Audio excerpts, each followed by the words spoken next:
What we always say is, thank God it's Friday. Welcome to the Economy and Politics Show as we wrap the week, looking at decisions, strategies, policies, investments, activities as it intertwines with the economy. Today, especially for political developments across the country and even at the global level. And so here's a lineup for this edition of August 14th, 2020. We look at the build-up to Edo 2020 elections and the concerns over violence. We're also discussing the prospects for bipartisan approach to addressing unemployment, even as the second quarter 2020 unemployment rate has been published. Nigeria and the quest for security and stability continues to be a top issue for discussion. And we'll be looking at the much debated conversation around politics, zoning, and of course, the countdown to 2023 general elections. And at the international level, the biggest elections you would describe for this year, the US 2020 presidential elections. The activities are getting gear, and we are on to look at what's happening as the Republican Party and Democratic Party, the two major parties in the US, are gearing up for their conventions this month. We begin with the build-up to the Edo State 2020 gubernatorial elections. As you all know, Edo is described as the heartbeat of Nigeria, the logistics convergence point in Nigeria, where different parts of the country have to pass through in terms of transportation and logistics. Edo is a state that produces a huge diaspora across Europe and even in Nigeria, particularly in cities like Lagos. And so that election is one of the elections that are going to happen this year, and it's a foretaste of what we should expect in the general elections in 2023.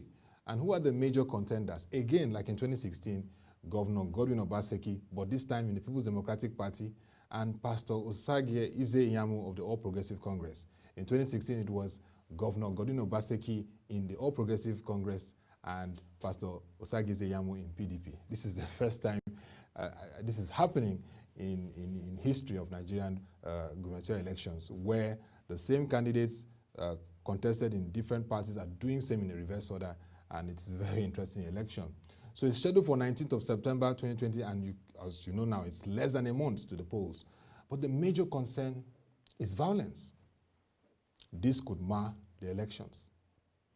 The electoral empire, the Independent National Electoral Commission, INEC, has warned that if the current spate of violent activities that is on the rise in Edo State continues, it will be left with no choice but to suspend the exercise. And that is not something we would like to see in Edo State. So far, we've seen heated arguments and exchanges between the People's Democratic Party and the All Progressive Congress. Even yesterday, there were reports of an attack on the campaign trail of Governor Godwin Obaseki. We've also heard reports of attacks on the All Progressive Congress party campaign. So it's really, really heated. And this again brings the need for understanding, for interactions, for a way of harmoniously resolving the pre-election exercise. And this is why everyone is keeping their eyes on Edo State. It's a reverse contest, and the major candidates, like I said earlier, were the major ones again in 2016 election. Both campaigns have been strategizing and repositioning themselves ahead of the elections. Let's just get to that aspect. In the People's Democratic Party, we know that Governor Nyesom Wike of Rivers State is the main chairman of the coordinating committee driving the whole process for a prospect for the People's Democratic Party grabbing that state back. Don't forget that there was Governor Lucky Nosa Igbenidion of the People's Democratic Party from 1999 to 2007. There was Professor Osayin Osumbo between 2007 to 2009 before he was booted out by the Supreme Court decision that brought in Governor Adams Oshiomhole of the ACN then, before he metamorphosed to the APC, and of course, Godwin Obaseki. So it's a battle for the PDP, and that's why Governor Nyesom Wike is the chairman of the coordinating committee, and the PDP want to get back that state. From the part of the All Progressive Congress, Governor Abdullahi Ganduje of Kano State is the chairman of the coordinating committee for APC, and they have been both on their wits, exploring how they can capture the hearts of Edo people.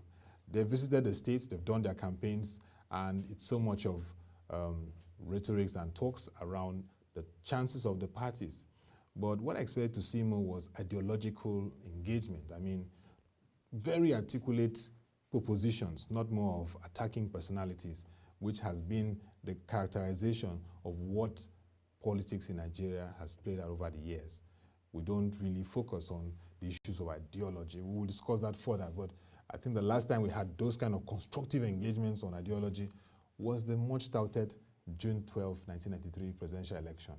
I mean, a lot of people, millennials, missed out. I mean, those are millennials, we're not born then, but those that were around knew how the then candidates, late Chief Moshood Kashima Oluwale Abiola of the Social Democratic Party and Alhaji Bashir Othman Tofa of the National Republican Convention engaged in constructive debates, articulating their party manifesto, articulating their strategies and programs, and people could relate that if we're going to the SDP side, we know that this is the approach and strategy in terms of social democratic party, social intervention strategies, while NRC was more of the conservative party. But yes, since then, we cannot clearly articulate, though recently we've had some perspective about the ruling parties and how their ideologies may pan out. So here are some key issues that should be considered as the build-up to the Edo 2020 election begins.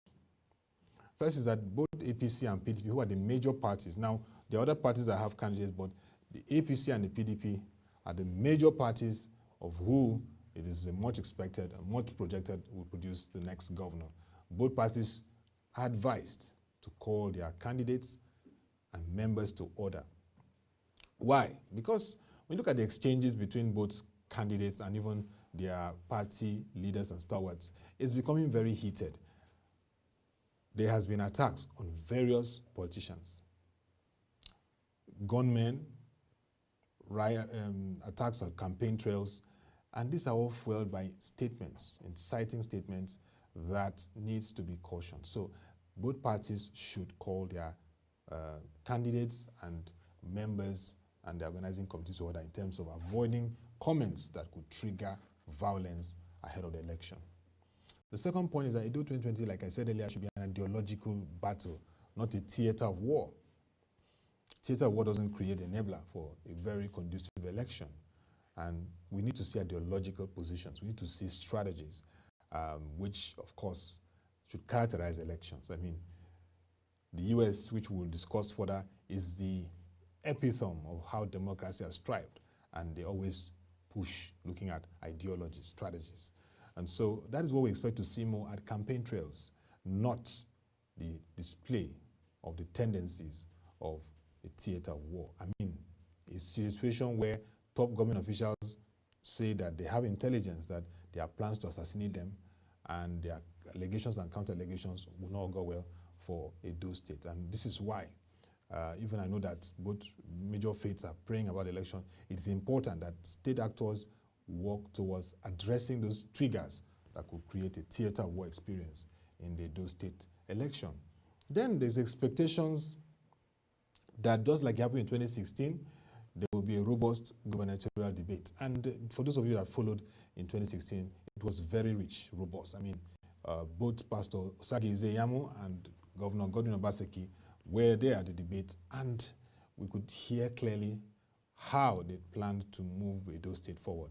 So we would like these major actors to once again come through for a political debate. And debates are very good because, I mean, Nigeria sometimes we don't take it seriously, but political debates help to gauge the views and strategies of candidates and where they are headed. And for those of us that followed the 2019 presidential election, I believe that the vice presidential debate was one that showed you how very engaging debates could be. You had the candidates, major candidates there. That was Vice President Professor Yemi Osibanjo, and then Mr. Peter Obi of the People's Democratic Party, Vice President Osibanjo of the All Progressive Congress. You could hear the approach, their responses of policies in terms of how they will carry around issues, fiscal policies and all that. And so once again, we'd like to hear from the major candidates in Edo State, particularly in times like this where revenues and a challenge due to the crude oil price shocks. How do they intend to strengthen internally generated revenue for Edo State? How do they intend to manage the issue of tax and providing succor to citizens? What is the agenda to continue to position Edo State as a strategic economic hub? How do they intend to deepen investment in human capital development? How do they intend to address the new digital economy, particularly the fact that those states also needs to join the number of states that are beginning to embrace right-of-way easing for broadband technology. Healthcare, what's the plan? We're in COVID-19 pandemic period, so how do we want to scale investment into healthcare? In terms of security, which is a burning issue in the country, how do they intend to reposition the architecture of security for their state? So they are very important issues that we need to hear what direction the candidates will take. And it's only in debates that this can be achieved. And so once again, we hope that the various groups, the Nigerian Elections Debate Group, partnering with major channels and platforms, will be able to push for this, and this will come true. And if that comes true, WebTV will be here to give you updates on that, and it will be nice. I mean, 2016 was good. We hope that that would be the tradition. And then this election will set the pace for 2020 general elections, 2023 general elections, because already we're seeing the build-up. There's another election on those states which will bring to you the analysis in our next week program, but today is Edo State. Already, parties are beginning to strategize how they can woo the hearts of citizens. And so this election is beginning to show you a foretaste of how Nigerians will embrace the participatory process in elections and deciding who their leaders are. So it will be a big test for even the electoral body, INEC, in terms of how they've improved in electioneering process. So we'll be watching these elections very closely. September 19th, almost a month to go. Also, we expect that the security officials on ground for the elections will maintain the principles of neutrality, and this is one thing that we expect to happen. Over times, observer groups have raised concerns about election processes where security agencies are not really stepping up to their game, or they're not fully equipped to take on in different locations of the election. So we expect that the security agencies will improve and will maintain the principles of neutrality for the process to ensure that it's hitch-free and that everyone that goes is able to exercise their fundamental human right of voting and also monitor the process. Now, one major issue for this election, this is the first major elections we'll be conducting since the outbreak of COVID-19 pandemic. So the big question is how we would adhere to the protocols of COVID-19, and how we're able to manage this electoral process will be very important, considering the population of Edo State and those that are eligible to vote.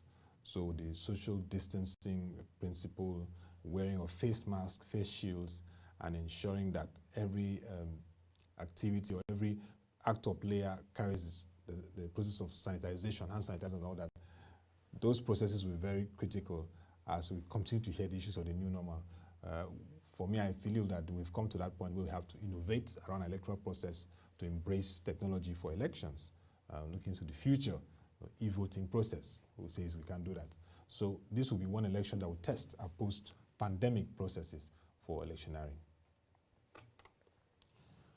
And so that's for Edo State, and I know that a lot of people from Edo State will be watching carefully to see what happens in that state. Just a recap that since the turn of the Fourth Republic in Nigeria, the governors, the people that have been governor of Edo State include Mr. Lucky Nosa Igbenidion from 1999 to 2007, Professor Sarin Osumbo of the People's Democratic Party 2007 to 2009, and of course, Comrade Adams Oshomole from 2010 to 2016. Governor Godwin Obaseki of the All Progressive Congress is now the current governor since 2016 to 2020. So who will be the next governor? Is it a second term of Governor Godwin Obaseki, or is it going to be a surprise upset from Pastor Osagi Zeyamu? Just note that Governor Lucky Igbenidion served 2 terms, and that was the same experience for Governor Adams Oshomole. So will it be a second term again for Governor Obaseki? If it doesn't, that means since the turn of democracy, Governor Obaseki will become the first governor not to serve a second term in the Fourth Republic. But if he wins, it will be a tradition. So let's look at this. A lot to take out from the election, I will monitor that for you. Now, the big story is the National Bureau of Statistics release of the unemployment report for Nigeria, second quarter 2020. The last time we had a report on Nigeria's unemployment was in third quarter 2018, and that figure shows that unemployment in Nigeria is 23.1% as at that time. But currently, unemployment is still stepping up, it's still on the rise. I mean, 27.1% is the current rate in the country, which shows that there's a lot of work to be done in addressing unemployment in Nigeria. And this is why we are looking today at how a bipartisan approach can help to address unemployment, because it's also a very huge time bomb for a country like Nigeria with a huge population of 180 million people. That's the estimate. And so there's a lot of work to be done in that regard. And we will give you more details on this report in the subsequent editions of the Economy Politics show, breaking it down from the underemployment to the urban, to the rural, and even across states. We'll give a very deep insight into it. But bringing this to bear, because of its developing story, it shows that we have a lot of work to do as a country in terms of addressing unemployment in Nigeria. And this will not be a one-party situation. It calls for a bipartisan approach. And globally today, one of the biggest ways to address socio-economic crisis tested over time is a bipartisan approach. And where there's no bipartisan approach to it, it affects the economy and even the consensus efforts to address unemployment. So this calls for, from the president himself to the vice president, to governors, to National Assembly members, State House of Assembly members, and even the local government chairmen, across all party divides, there is need to push legislations and implement policies that can address unemployment in the country, because this remains one very, very critical vice that is impacting our country.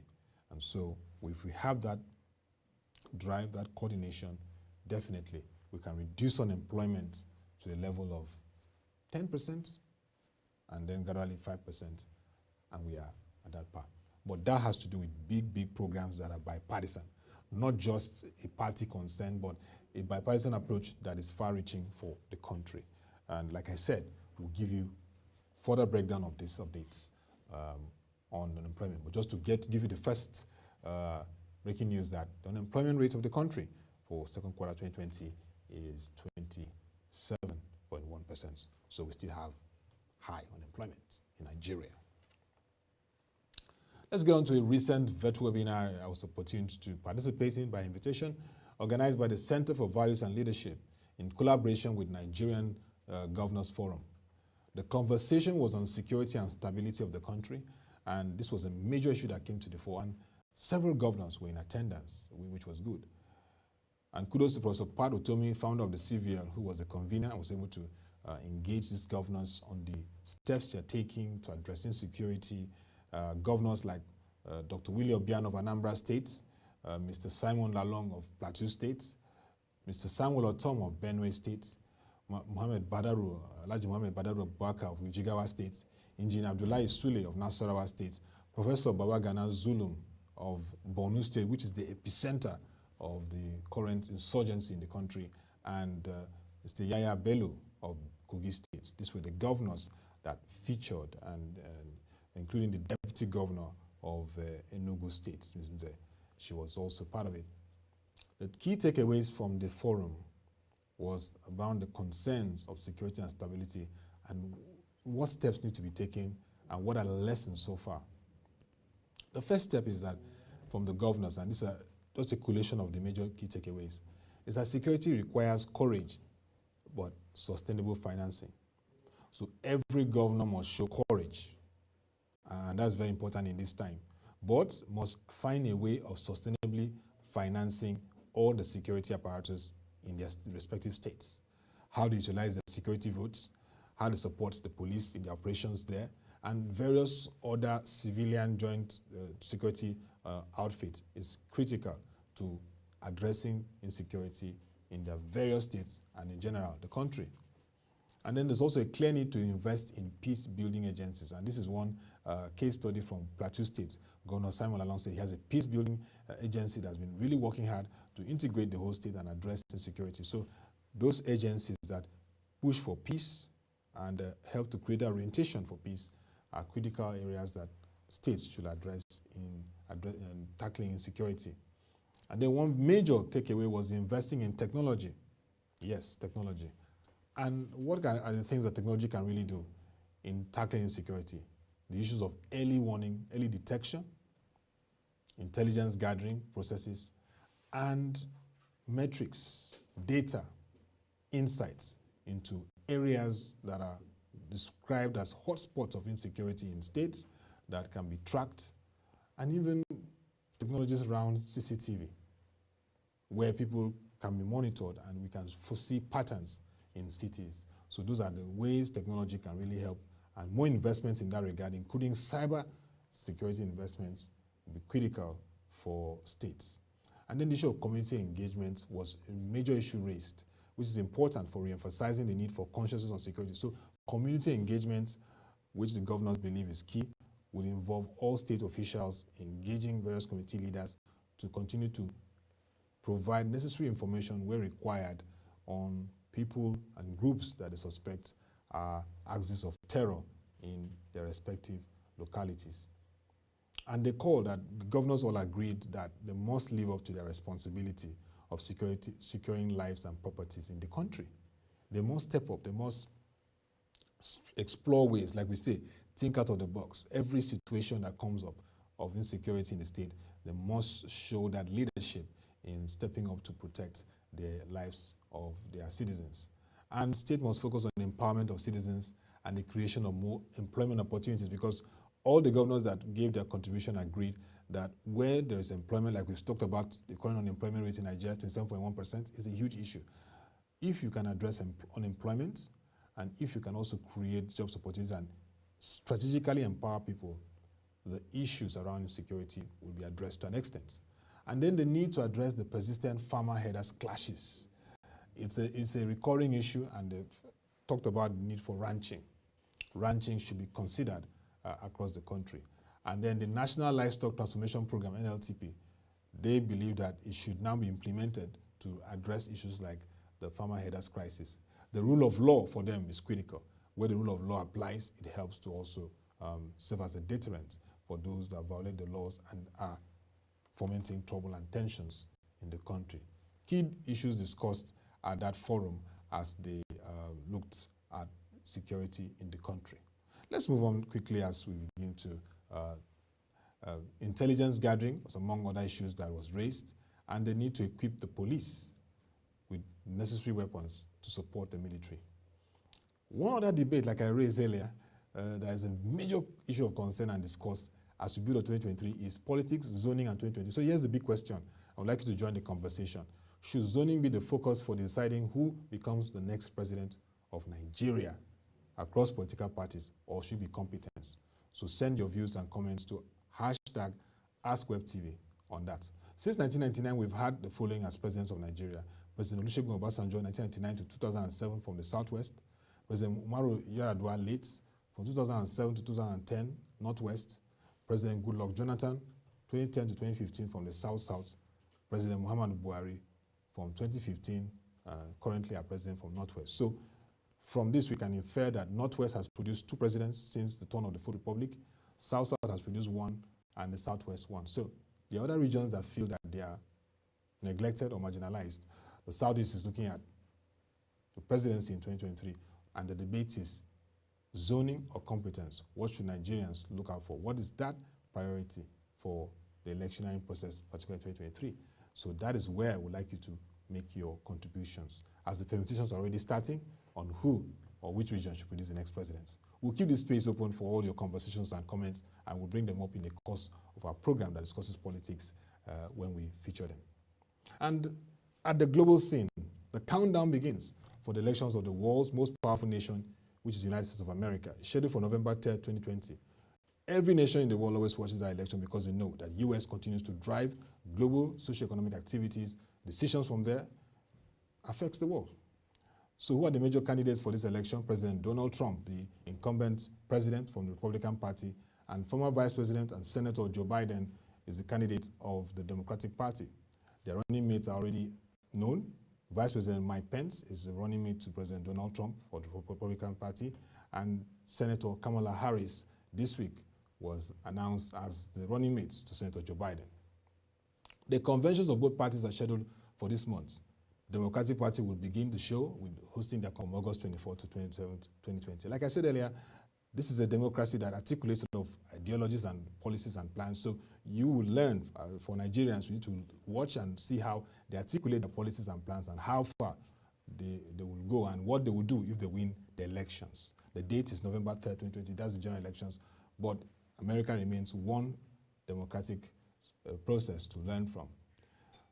And you know, Nigeria has a huge diaspora in the United States of America. That's one of the reasons why you need to take the U.S. elections seriously. But yes, we'll continue our coverage on that U.S. countdown and give you other insights on it.